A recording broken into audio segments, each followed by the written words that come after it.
So, Doug, is today a bigger moment than what you expected before you got here? It absolutely is, and especially once I got on campus, then it all kind of came to me. It's like, wow, this is such a special place, and to have been a part of it and then to be recognized for that. I mean, and then when I look at this wall behind me, I mean, I'm humbled. It's like, goodness, why do I deserve to be up here with these guys? So, anyway, it is very special.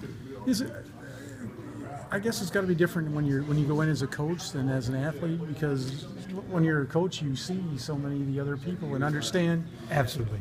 Yeah, well, and I came to these events when I was coaching here. Again, it's why it makes me feel like, wow, what makes me able to earn this situation to be with these guys, because I looked up to them as heroes that made it into the Hall of Fame, and now to be in that position myself is quite humbling. Well, it's been a while since you left. Is this something you thought was going to happen, or did it just take you by? No idea. I was actually in Houston at the World Weightlifting Championships, and Tommy called and said, "Coach, I need a few minutes of your time. In fact, I'm at the halftime of a basketball game, so I don't have much time myself, but I wanted to be the first to congratulate you and let you know you've been elected to the SIU Athletic Hall of Fame." And I was walking to dinner, and I just had to stop. I was like, "You're kidding?" And he goes, "No." I said, "Oh my gosh." Yeah, it was very, very touching, to say the least. Where were the Hall of Fame ceremonies held before they were here? In several places, in the Student Center and a couple of other, venues on the campus. So I've never even seen this part of the building. Tommy brought me through here when I first got here, and it's like, wow, what a great addition to the complex. Goodness, it's fantastic.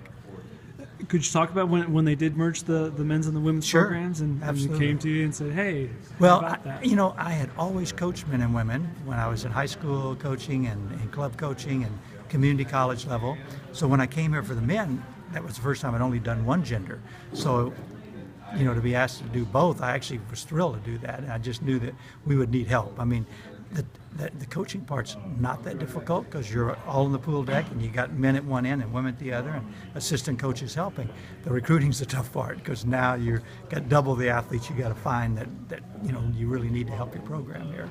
So, and my wife can attest to that. I spent some big time hours back then, of course, just on the phone and then go off and visit, but not like now where you can text them and all that. So.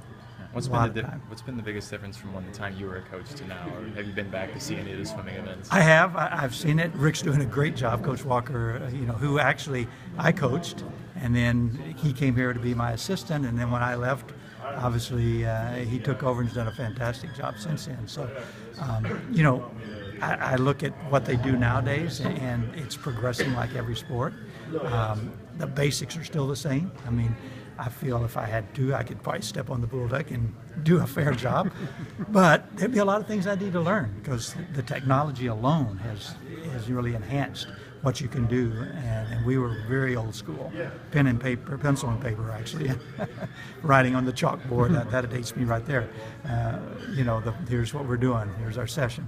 Those kind of things. So yeah.